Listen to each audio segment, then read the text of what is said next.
ஸ்ரீவைகுண்டம் அரசு மருத்துவமனை பிரேத பரிசோதனை அறையை சுற்றி மழைநீர் வெள்ளநீர் வடியாமல் தேங்கி இருப்பதால் உடற்கூறாய்வு செய்வதில் சிக்கல் நிலவி வருகிறது.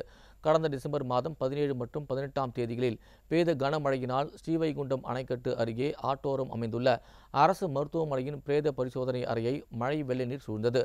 நீரூற்று காரணமாக ஒரு மாதம் தாண்டியும் இன்னமும் வெள்ள நீர் வடியாமல் பிரேத பரிசோதனை அறையை சூழ்ந்திருப்பதாலும் அதனை வெளியேற்ற நிர்வாகம் தரப்பில் எவ்வித நடவடிக்கையும் எடுக்காததாலும் உடற்கூறாய்வு செய்வதில் சிக்கல் ஏற்பட்டுள்ளது.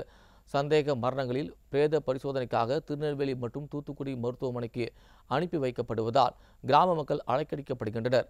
மேலும் அதன் அருகே பேரூராட்சியில் இருந்து குப்பைகளையும் கொட்டி வைத்திருப்பதால் சுகாதார சீர்கேடு ஏற்பட்டு தொற்று நோய் பரவும் அபாயமும் ஏற்பட்டுள்ளது.